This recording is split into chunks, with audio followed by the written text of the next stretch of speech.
Good morning, good afternoon, and good evening, wherever you're calling in from around the world. My name is Sandy Hart, and I am the director of the Charter for Compassion International Women and Girls Sector. And it's my honor and delight to once again welcome Grandmother Flordemayo in this wonderful series of Urgent Call to the Spirit of the Feminine. But today is really special. Today we are going to be talking about walking the spiritual path. Today is the day of Kesh, and I'm really looking forward to hearing a little bit more about that. But first, let me tell you a little bit about the charter, and then introduce properly Grandmother Flordemayo to you.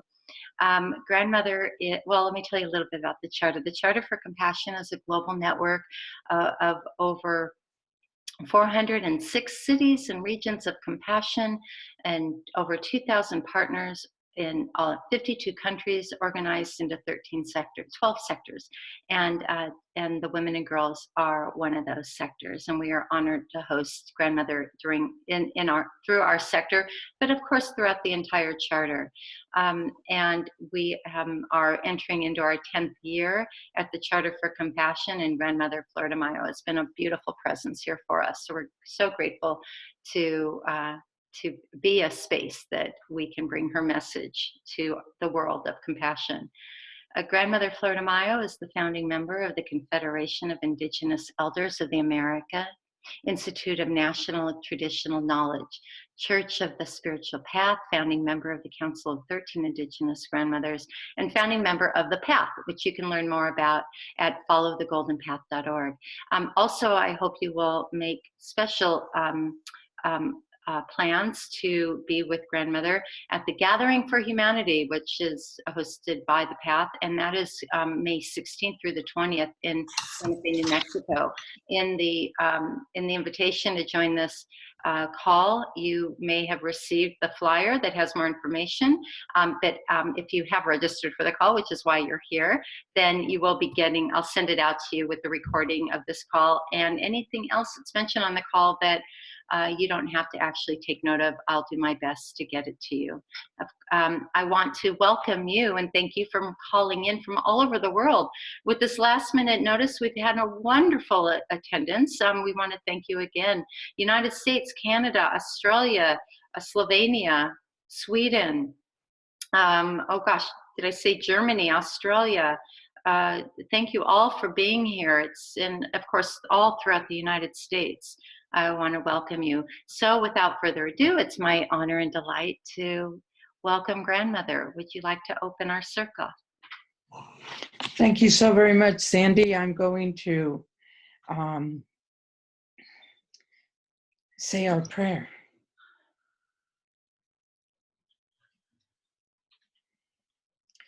Thank you, beloved Mother, beloved Creator. Grandmothers are the four directions. Beloved beauty of the sacred moment. Thank you. Thank you for allowing us to be here together in this circle of light, beloved Creator. Mother, Father, maker of all of the beauty that is around us. Each and every one of us witnessing the beauty of the day, the beauty of the dawn, the beauty of the setting sun, the beauty of the night, beloved Creator.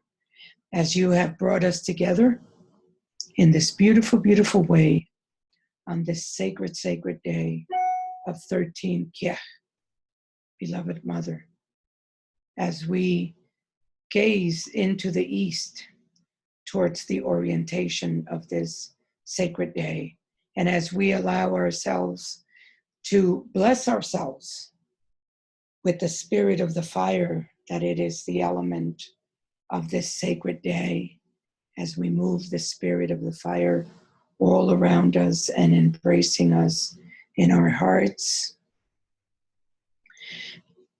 I greet each and every one of you. Thank you so much for being here. Thank you so much. This beautiful, beautiful conversation from the heart is dedicated to everyone at the moment, but especially I would like to honor my beautiful sister Renata in Germany, High Priestess my beloved grandmother's sister. I want to say greetings to Renata, and I am dedicating this conversation, this talk from the heart to everyone, but I have specially in mind to send great gratitude to everyone in Germany at this particular moment. Thank you so much. Well, thank you, grandmother, and blessings also, Renata, from the Charter for Compassion. Grandmother, apparently I was saying the name wrong of the day of Rosh. Is that Kech? I beg your pardon. Is that it? Yeah, yeah, Kech. yeah. Okay. Yeah. It took me a while to say ish properly. So, would you share a little bit about that? What that day it signifies? Yeah, the kech is the Mayan word that translates to the deer, and the deer. When we think about the deer, we think about the way that the deer, when it walks, that it looks almost like human footsteps in the way that it walks. And so according to the teachings of the calendar, the deer represents the path, the sacred path, the path that we walk in this physical world of ours, but yet it is the path of spirituality. The number on Kirch today is number 13, which also represents balance. When we think about the deer and we think about the day, we think about the four lords of the four directions, the four pillars of the universe that hold, that contains us in this spiritual way. And so the deer represents that encapsulation of the heavens and the earth, us walkers on the earth, and also us reaching out to the heavenly guidance on a regular basis, on a daily basis, as we walk and we do that commitment on our sacred spiritual path. So the deer represents that. It represents balance. It represents the four directions. And so this is the whole capsule, the whole essence of our spiritual walk, our spiritual way of life. And so I would certainly love to do a short meditation so that we can go into that place of the forest. Let's do that. Let's get our bodies into a place of relaxation. Let's close our eyes, and we're going to focus to the east, which is the orientation of the deer. And we're also going to think of the element of the fire. So we're going to see ourselves standing in the forest. As we stand in the forest and we gaze out into the distance of the east, we could see the early light, the early dawn, the first light of the morning, the spirit of the sun, the spirit of the fire, as it comes up in the horizon.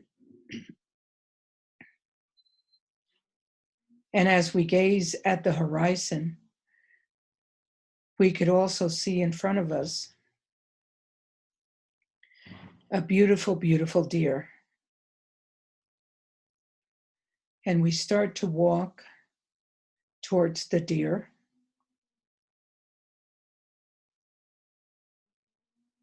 We stand next to the deer, And as we stand next to the deer is gazing at the light of the sun, the light of the fire.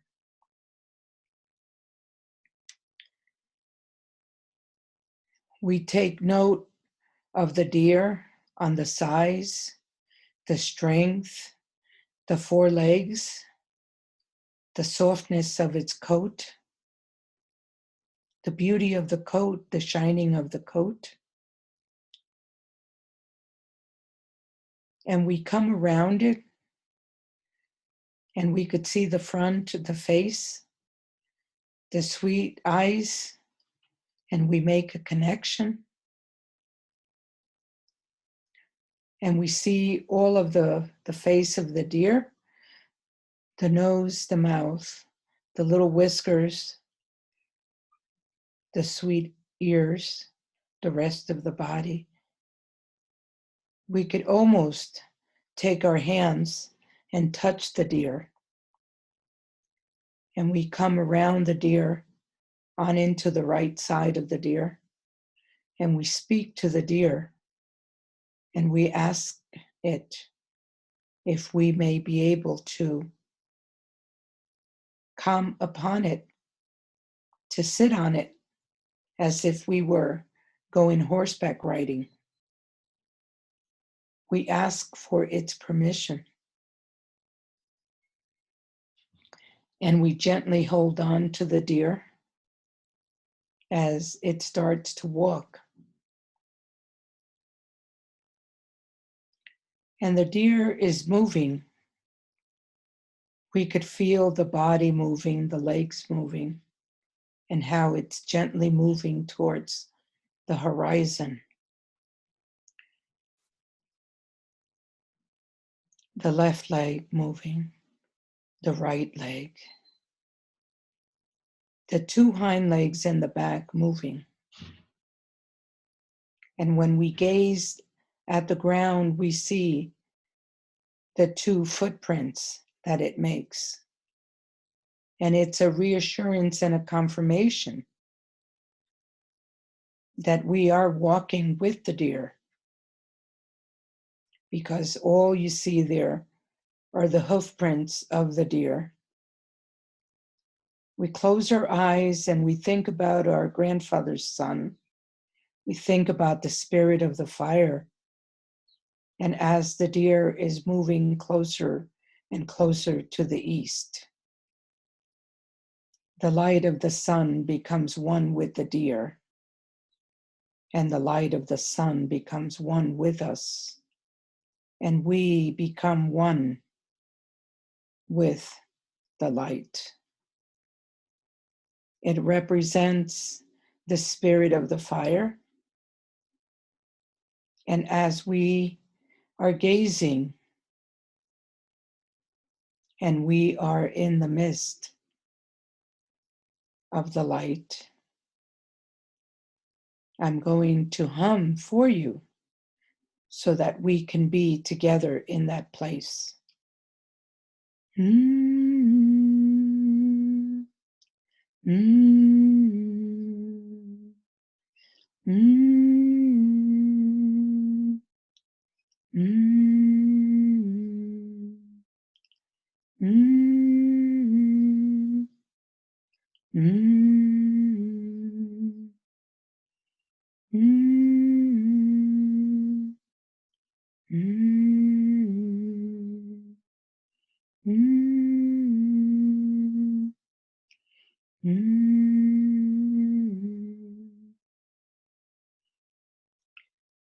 Continue to breathe. Be in one with all that there is as you become part of all of the elements, the spirit of the fire, spirit of the earth.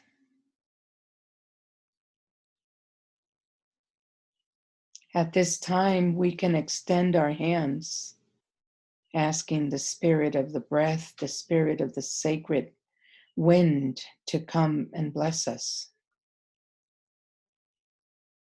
Extending our fingers until we feel the breeze of the sacred wind.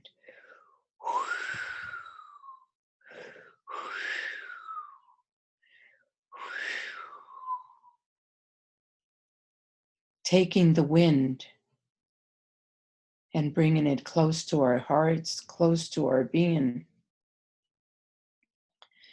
We have our hands cupped like two little cups, and the deer has us in front, standing in the water. As we reach down and grab and scoop the spirit of the water in both of our hands, and we ask the spirit of the water to continue to bless us, to bless us. Let's take that water, pouring it over above our crown and feeling the coolness of the water just embracing us, cleansing us throughout our body, from our crown, down throughout our extremities, down to the feet, becoming one with the earth. As we gently breathe in the spirit of the sacred breath and become one with the light, one with our dear body, and one with all of the beauty that is around us.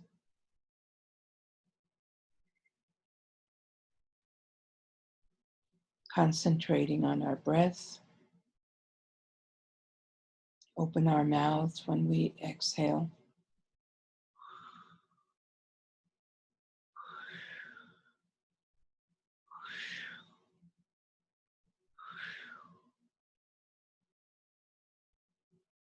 Closing our mouths, breathing in, exhaling out of our nose, continuing to be one with all the beauty that is around us.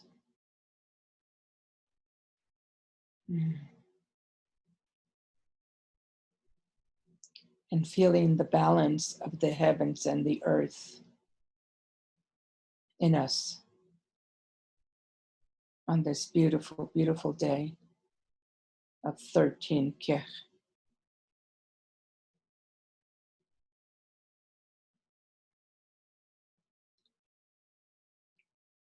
From this moment on, that we continue on this journey of our sacred path.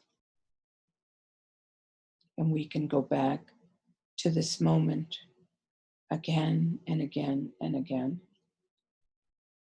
to remind us that we are children of the earth and children of the heavens, celestial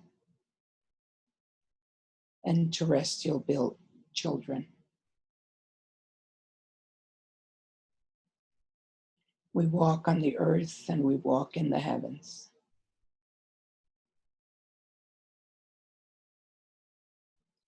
This is our journey, this is our path. Moving towards the light, defenders, warriors of the light. This is who we are. We're children of the light, defenders of the light, warriors of the light. Each and every one of us, male and female, under the eyes of our Creator.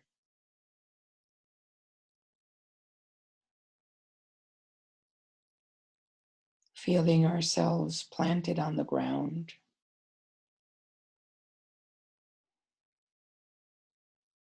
With our hands extended out into the four directions.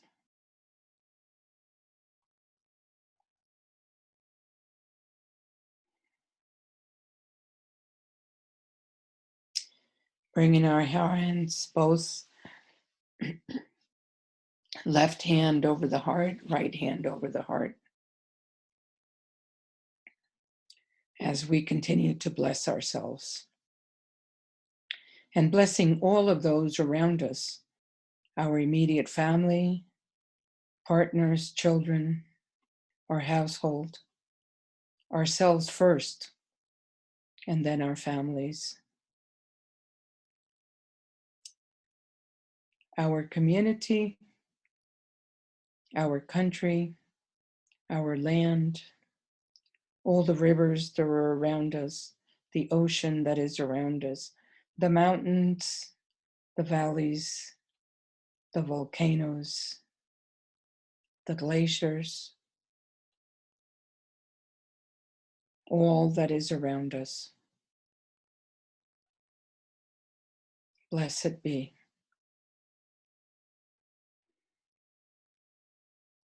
As we continue to inhale and exhale, I want you to open your eyes so that we can continue our dialogue.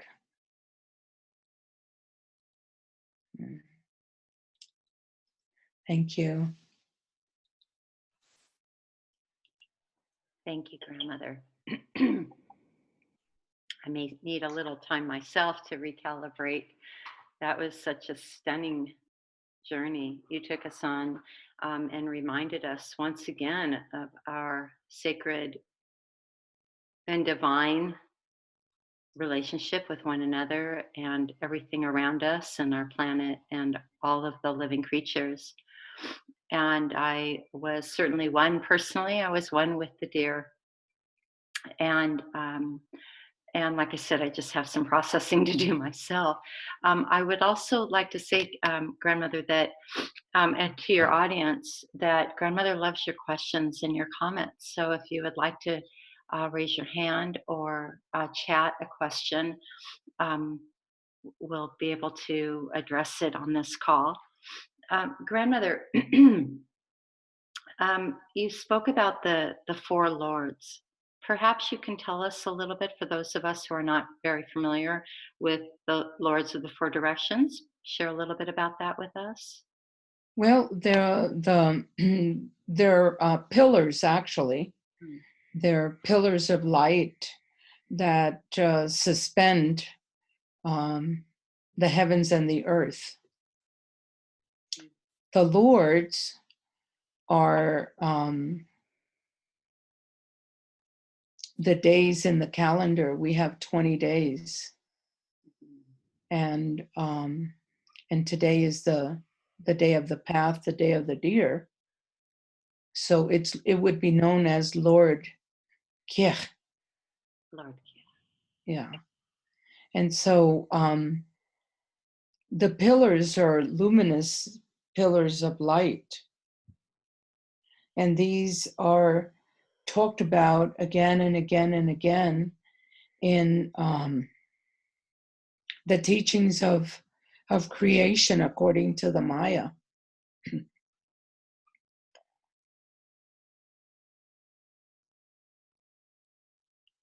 There's a lot of communication that happens through these pillars of light. And the pillars of light are those that are responsible for the connection of the heavens and the earth.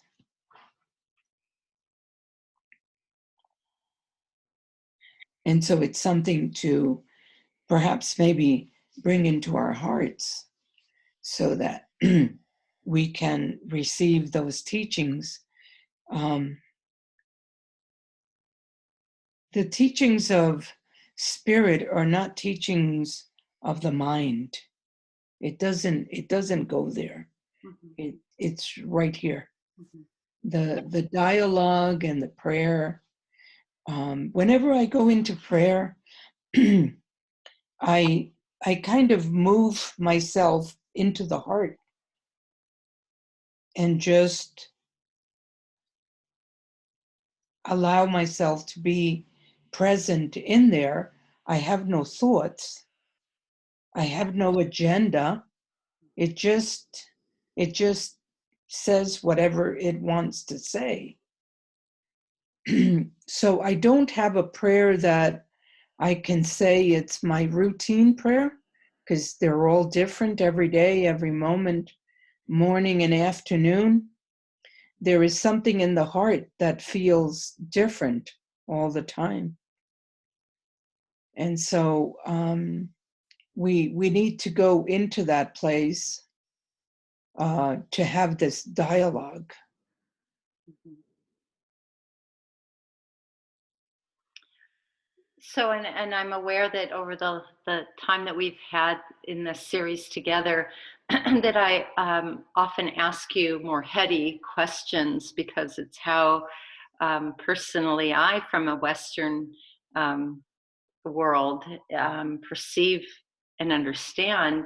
Yet, what I've learned from you is to trust the heart. What I've learned from you is to listen to the heart. The just now understanding the pillars of light, that's the very simple and graceful explanation you just shared with us all, really helps me frame and better understand so that I can move into that place more gracefully. So I thank you for that. And I am sorry I ask you questions that may not be answerable. But what you do is you continue to remind us all to listen to our heart and to trust our heart and to listen very carefully, and that our ancestors, this is something that you spoke of quite a bit on our last call together on the Day of Ish, that our ancestors are always talking to us. And we cannot hear that enough to remember that. Because we have an audience here that is not doesn't may not necessarily walk in this path on a daily basis or a regular basis. We got caught up in the mundane and what's being called of us now. And I suspect it's what you were sharing with me over a year ago when you said, how can we share this message or of understanding of Ish, that perhaps it's absolutely time for us to pay more attention to our heart. I mean, science has proven that the heart speaks more to the brain than the brain speaks to the heart, or maybe that's a little debatable, but for the most part, there is science that proves how much the heart actually sends neural messages to the brain rather than the other way around. And so how can we, and you're helping us, and with just your beautiful humming, say it all. We have grandmother Suzanne is asked a question. She says, "Thank you so much. Such fun. What is the relationship between the deer and the elk? I have a powerful medicine story that replayed while you spoke, but I saw an elk." And she sends her much love. Well, the lords, according to the Maya, the power animal is always related to those animals that exist in Central America. So we have the deer in Central America.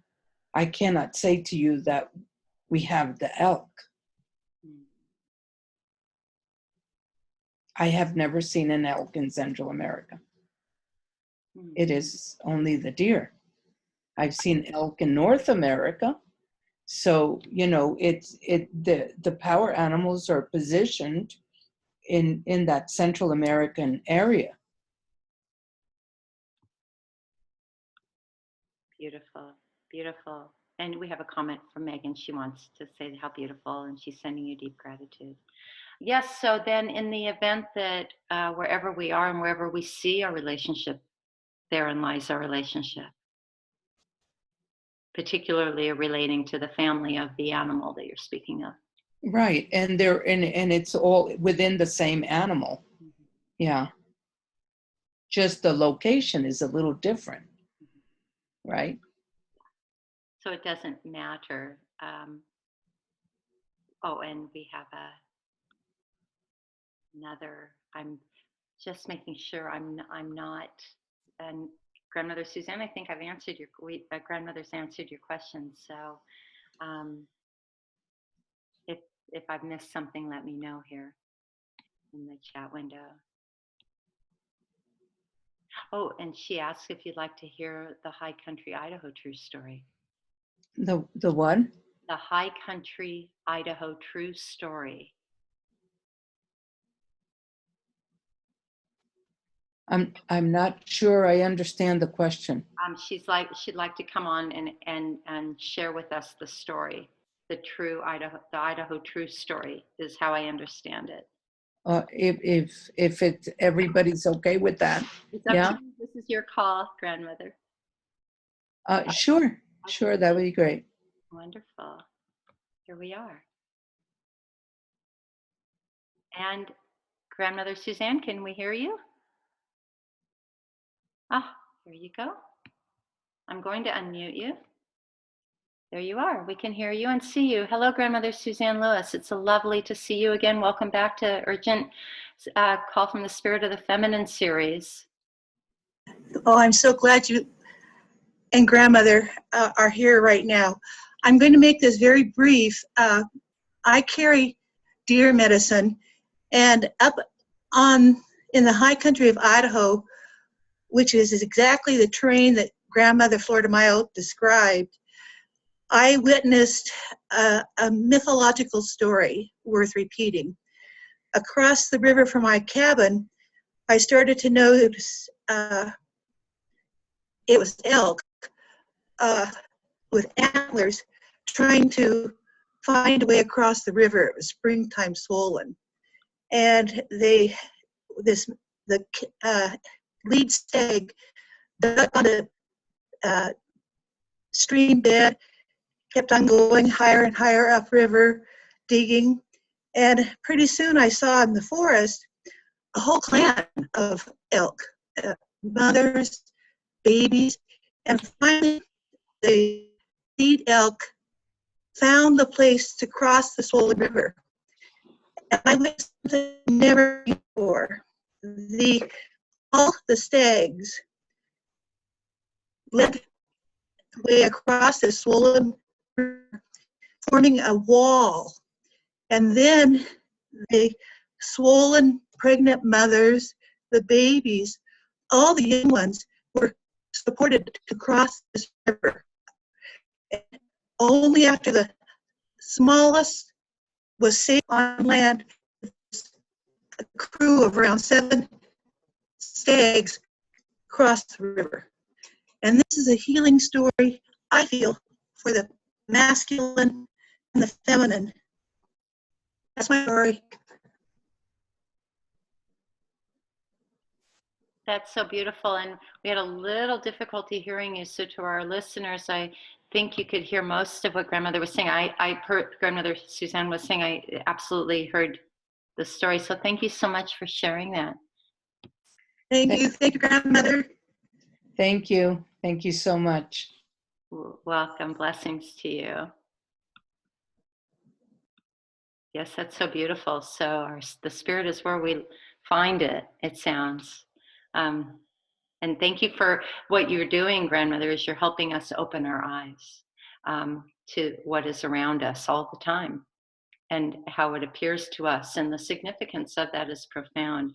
We have another question here from Shalania, and I know her, and I know I'm saying her name wrong, so please forgive me. I've got the accent and the wrong name, part of the word.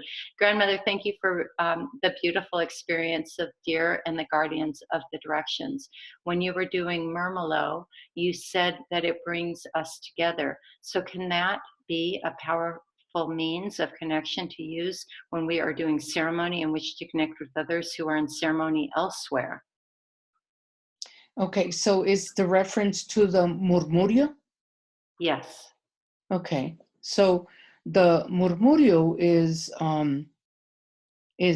a sound that humanity has been making for eons, and it's a comforting sound that brings us into that place of full just being nurtured. And women in Central America use it not only to nurture the baby, but to nurture themselves, nurture the family, nurture the husband, nurture each other. And it's a sound that comes deeply from the heart because it's a sound of love.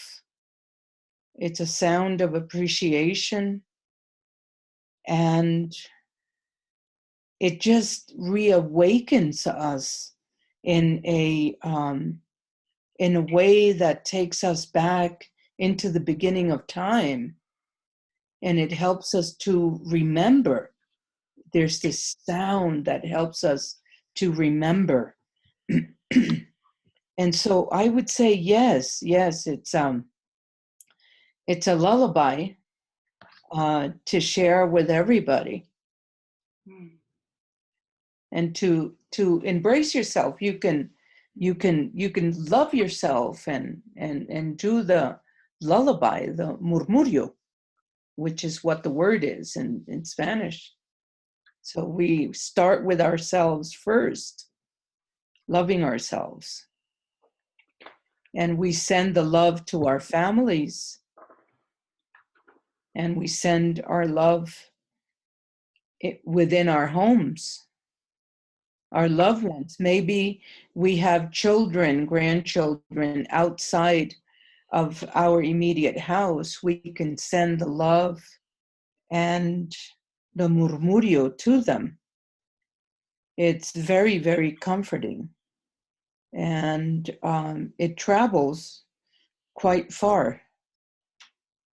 The intention is what carries it. The love that we have for sending it out to the ocean, for example, all of the life in the ocean, all that lives in the ocean, sending it out to the lakes, the sweetwater animals, the saltwater animals, sending it out to the mountains, sending it out into the valleys.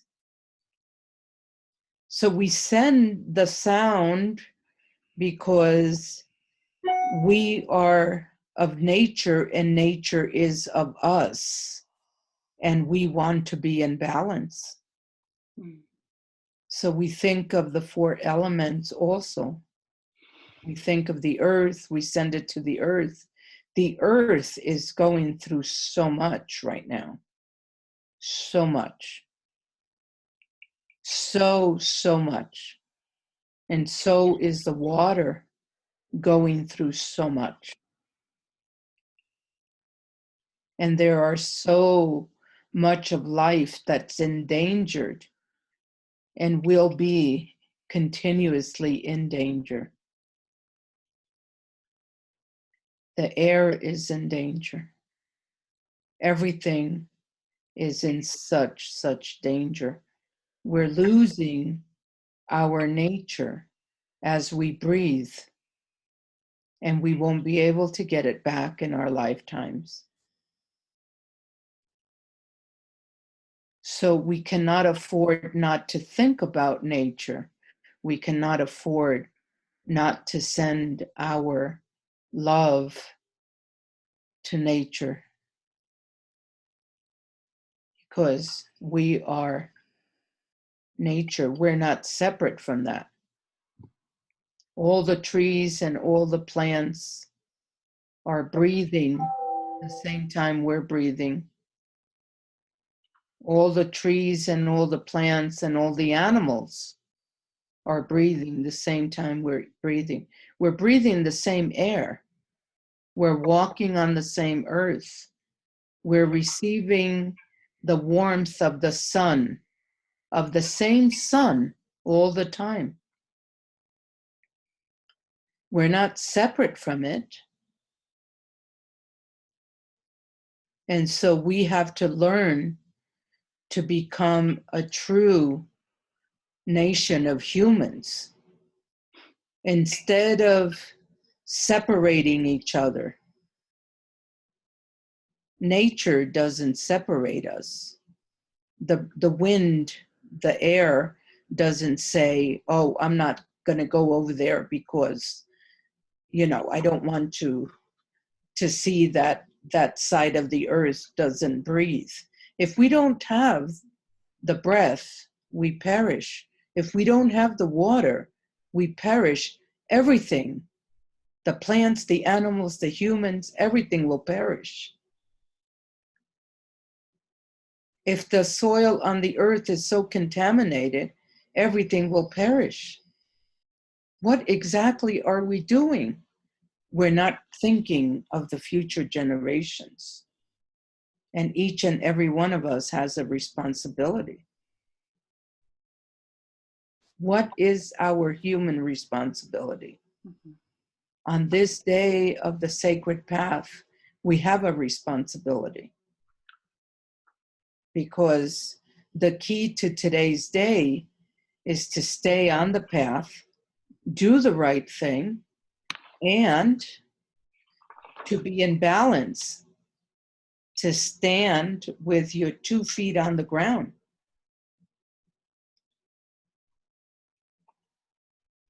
So this is the reminder for the day,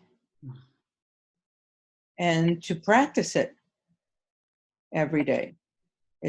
We're not separate. We can't say, oh, I'll do it tomorrow.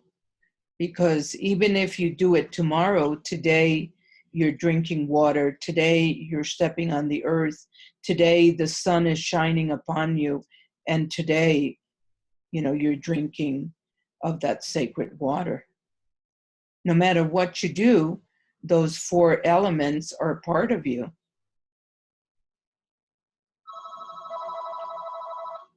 So we can't separate from that. I'm just going to put this down.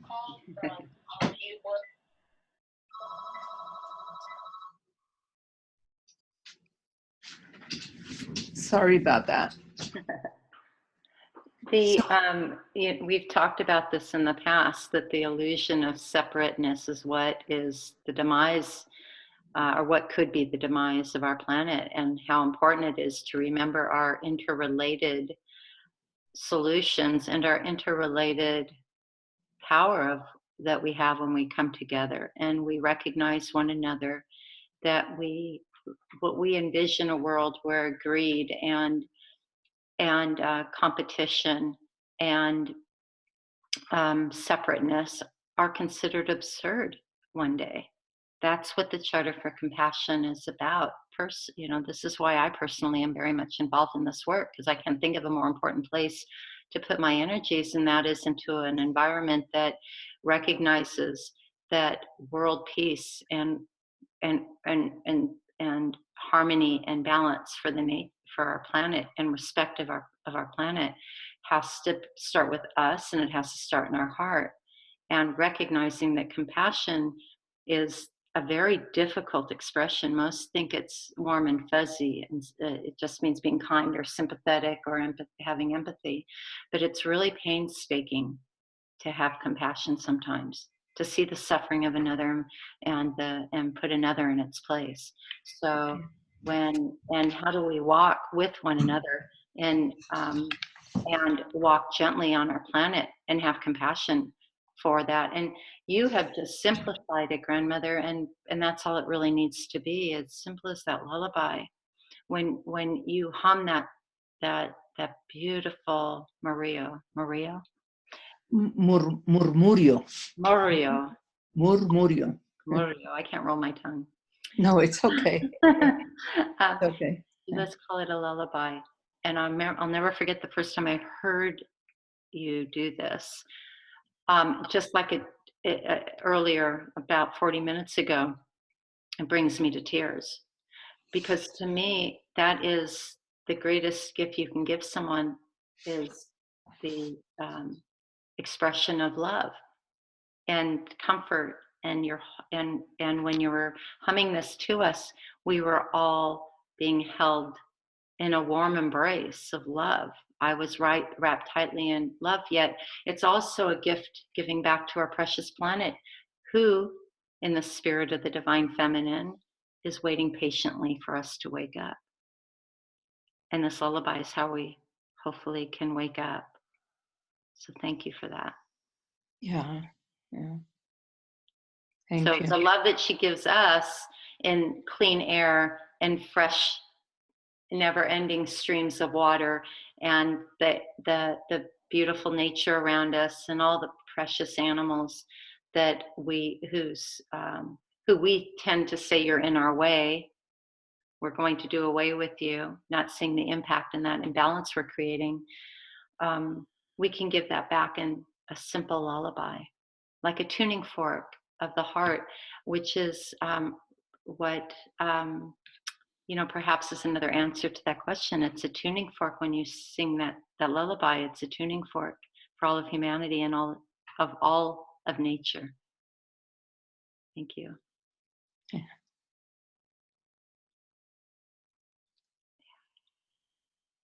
So with the remaining time that we have left together, Grandmother, I know that I'm leaving with the power of today and the message of today, and that is to stay on the path, that this is the day to remind us to stay on the path, that to do the right thing for all whose path we are sharing, and to keep our 2 feet on the ground. And so if you're out there listening and your feet are crossed, your knees are, you're crossed at the knees, perhaps we can take a moment and just plant them firmly on the ground. If you're driving, of course, be careful, but of course, let's remember that the critical need that we have, and the personal responsibility and self-advocacy. We tend to talk ourselves out of stepping up. Perhaps it's our lack of self-confidence that we have what it takes, or perhaps we think someone else is going to take care of it, or cleaning our environment is only up for big corporations. They just need to clean up their act. But you've reminded us that no, that it has to start with us at our heart level. And of course, those other things will help, and they need to help, and we need to do what we can to reach out to and remember, our dollar is our vote, by the way. Let me make that very clear. We say that in every one of our women and girls calls. Your dollar is your vote to where we are, who we are supporting, and how they affect our world. And please do also, perhaps if you have an opportunity, to share Grandmother's message in this particular recording with anyone who can make a difference at a corporate level. We know that that's very important too. As a matter of fact, everyone should be hearing this prayer, Grandmother. You're very busy this morning, aren't you? You've also reminded me how to have a sense of humor with myself. Yes, so we have an anonymous comment here, and please, we invite you all to share your comments and your questions. We want to hear from everyone. And Grandmother, what more would you like us to know? What was the comment? Well, to hear more from you, and also more, and encourage more questions here. Who else would like to share their questions or their comments or their inspirations with Grandmother? And you can do so by the bottom of your screen, bring your cursor where you'll see the chat window or the question and answer icon, and you can put your questions there. And in the meantime, Grandmother, with the remaining time that we have, what more can we know about this day? To go back into that meditation, to see the feet of the deer planted on the ground. This is going to help us to be centered and grounded, to look into the horizon, to be conscious of the light at the end of the horizon, becoming one with the spirit of the fire, because the day of the deer is also a day in which we do fire ceremony. It's the element of the fire.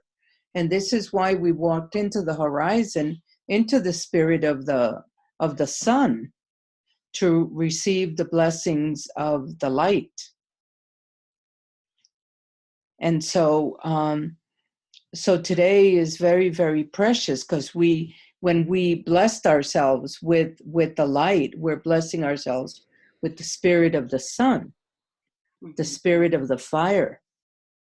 And so today the orientation is the east, and the element is the fire, and the power animal is the deer, who is the guardian and that one that shows us the straight road that we are here to move on.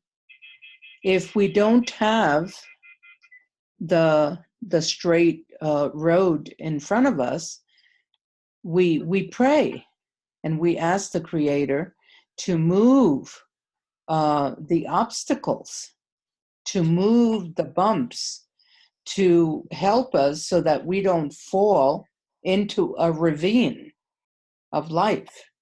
Sometimes we fall and we can't come out of that ravine, that place where it's very, very difficult for us humans to get out and get back in the path. It's a day in which we pray and we hold the prayer. Don't let me fall, beloved Creator. Don't let me, go down into that crevice of life that some of us experience, Or we could also ask if there are those of us, both male and female, brothers and sisters, allow us to reach down and help them, to pull them up, because sometimes we can't do things by ourselves. We need a little bit of help from our friends. And so this is the time that we do that. We in our prayer, we extend ourselves to help those that need help. So it's not only about us, it's how we're going to help each other. Right, and also that also speaks to the power of our interconnectedness and our interrelatedness, and how much we can do so much better together. So we do need to perhaps call on those. We have 2 more comments here, Grandmother.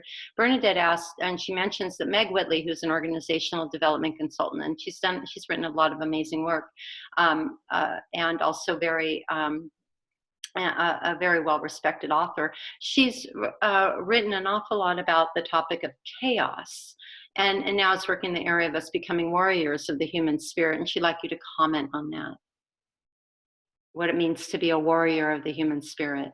What that means, and it's such a great question, because I have been speaking about this maybe for the past 15, 20 years.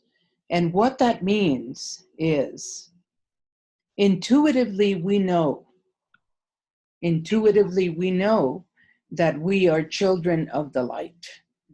Intuitively we know that there is the light body and the physical body. And everything that we do is to stay focused and to be in the light. And with everyday life, there is such distraction and such, as the word was used before, chaos, that we hear, we see, we listen, it's all around us, but we have to stay focused. We have to stay planted on the ground. We have to stay balanced, and we have to keep on moving. It's this momentum that we have to get into. And we are being urgently told by the holy ones, by the spirit of the light, that things are going to get worse for humanity. What is coming in the future is worse. If something is of a different nature that's coming towards us, the only way to battle it is with the light. The only way to defend ourselves is with the light. The strength behind the light is the prayer. The strength behind the light is the language of the heart.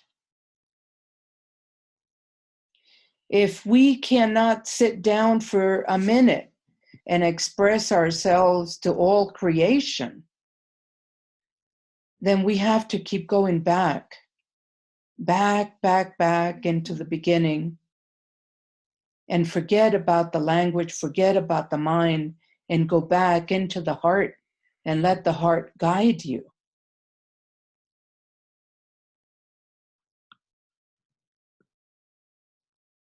It is when we speak that language of the heart that we become a true human.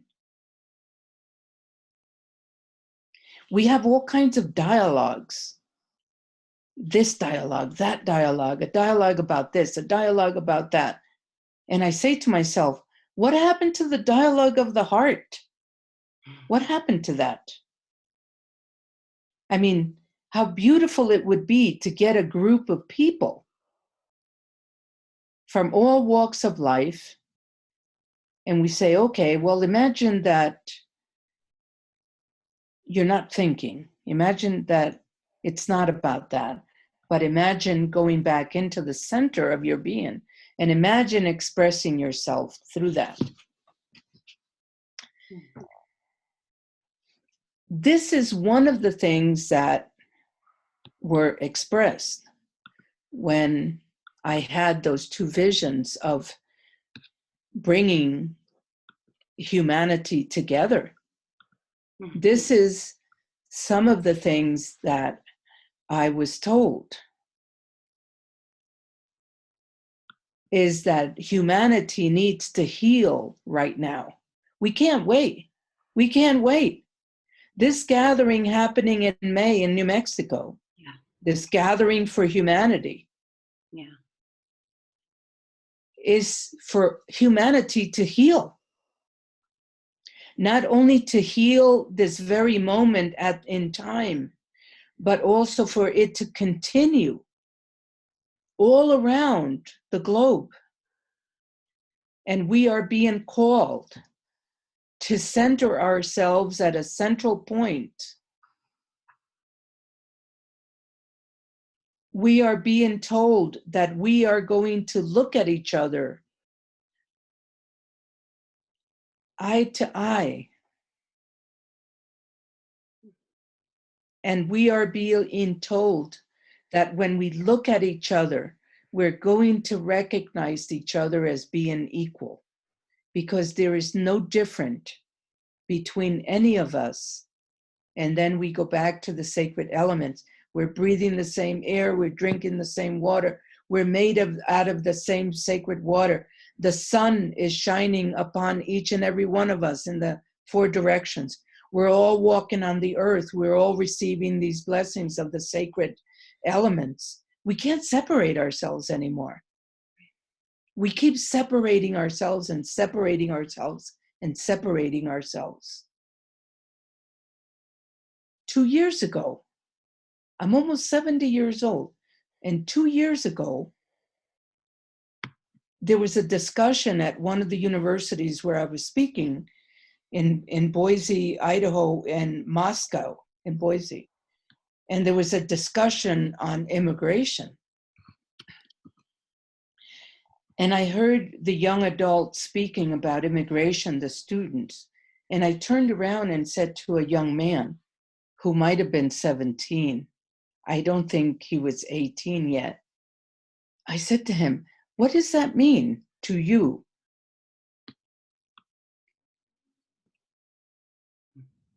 And so I said to him, I'm Central American. I said, I came to this country. And then the young man said to me, so you are an immigrant to this country. I was shocked. I was totally shocked. I said, what? I said, I'm an immigrant to this country? And I looked at my daughter and I said, no. So there's these language of words and things, but my heart never felt like that. I didn't know that there was a separation. I had no idea. It was like to be almost 70 years old, to be living in this country of the United States, to know that I love where I come from, and to know my heritage, and to hold my ancestors in my heart. And yet I live here with my husband, children, and grandchildren. But yet somebody's saying to me, hey, you're separate. You're not from here. And I said, what? I mean, seriously, I'm saying to the children in which I'm speaking to, I said, what? What do you mean? What does that mean? And you know what? I will not accept that separation. I will not accept it. Right. Right. And to create the bridge to the heart of those who are separating us. We stand in the light and we send them light. We have to constantly send the light, send the prayer. This is the warriorship. This is the constant. It's not about, the way that sometimes it is presented in the Western language, that you're going to have weapons. It's not about that. It's about the heart, the prayer. It's about the constant. It's about walking your talk. It's about being present. It's about not accepting when someone says to you, you're this, you're that. It's not that. Right. And you said it earlier, and this is what I hope we can leave everyone with, and that is the practice. And the discipline, I hear, the discipline to remember and make it a habit, actually, that we don't fall out of pattern, that we don't fall out of practice, and remembering to stay connected, remembering all of these things you've taught us today, Grandmother. I'm so grateful for this time that we've had together, and the message that you are leaving us with, and that you have brought us the sacred day, and this beautiful prayer that we can all walk in better. I remember your daughter, when I asked her about what this day meant, and she explained it, that the way the deer walks, that the 4 feet often look like 2. Yeah. And that's a reminder that we walk together. Yeah. Because we're at the top of our hour, I want to thank you once again, from the bottom of my heart, which is screaming at me right now, that I am in such gratitude for you. And thank you very much to all of our listeners for those messages we didn't get to. I'm actually going to be sending them to Grandmother in a separate email, because they all started flooding in at once and we've run out of time. So I'm so sorry about that. But thank you so much, and stay tuned for our next call together. And Grandmother, thank you very much once again. And to you, Sandy, much love and light to you. These are words of the beloved mother.